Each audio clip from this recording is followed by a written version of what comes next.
ನನ್ನನ್ನ ಜೈಲಿಗೆ ಹಾಕುವಂತ ಷಡ್ಯಂತ್ರವನ್ನ ಮಾಡಿದ್ದಾರೆ ಅಂತ ಹೇಳಿ ನಿನ್ನೆ ಆರೋಪ ಮಾಡಿದ್ದಾರೆ ಡಿ ಕೆ ಶಿವಕುಮಾರ್ ಅವರು.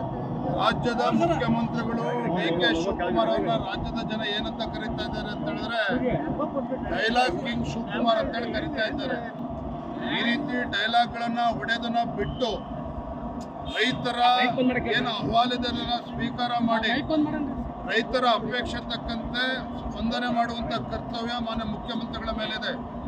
ಬಿಡದಿ ವಿಚಾರದಲ್ಲಿ ಯಾರೇ ಹೋದ್ರೂ ಕೂಡ ಕಣ್ಣಾರೆ ಗೊತ್ತಾಗ್ತದೆ.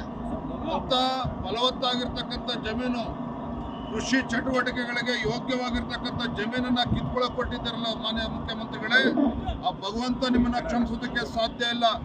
ನನ್ನ ಏನು ಹೇಳಿದಿರಿ, ಯಾವ ರೈತರಿಂದನೂ ಕೂಡ ನಾವು ಒತ್ತಾಯಪೂರ್ವಕವಾಗಿ ಜಮೀನನ್ನು ತೆಗೆದುಕೊಳ್ಳಲ್ಲ ಅನ್ನೋ ಮಾತನ್ನು ಹೇಳಿದಿರಿ. ಮತ್ತೊಂದು ಕಡೆ ಅದೇ ರೈತರು ಸಂಜೆ ಮೇಲೆ ಗುಂಡಾಗಳು ನಮ್ಮ ಮನೆಗೆ ಬರ್ತಾ ಇದ್ದಾರೆ, ದಬ್ಬಾಳಿಕೆ ಮಾಡ್ತಾ ಇದ್ದಾರೆ, ಬೆದರಿಕೆ ಆಗ್ತಾ ಇದ್ದಾರೆ ಅನ್ನೋ ಮಾತನ್ನು ಕೂಡ ರೈತರುಗಳು ತಿಳಿಸ್ತಾ ಇದ್ದಾರೆ.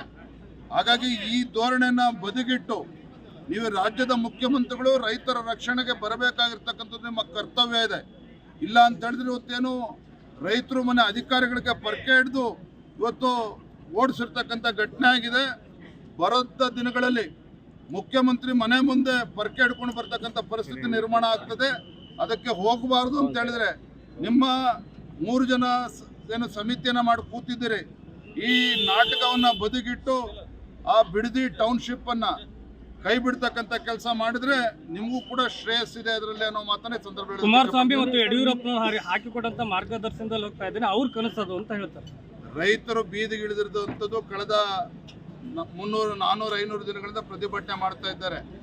ಆಯ್ತು, ಅವಾಗ ಆಗಿದೆ ಅಂತ ಹೇಳಿದ್ರೆ ನೀವು ರೈತರ ವಿರುದ್ಧ ಹೋಗ್ತೀರಾ. ಹಾಗಾದ್ರೆ ನೀವು ರಾಜ್ಯದ ಮುಖ್ಯಮಂತ್ರಿಗಳು ನಿಮ್ಮ ರಿಯಲ್ ಎಸ್ಟೇಟ್ ಬುದ್ಧಿಯನ್ನ ಬದಿಗಿಟ್ಟು ರೈತರ ಸಂಕಷ್ಟಕ್ಕೆ ಸ್ಪಂದನೆ ಮಾಡಬೇಕು ಅನ್ನೋ ಆಗ್ರಹ ಮಾಡ್ತಾ ಇದ್ದೇನೆ.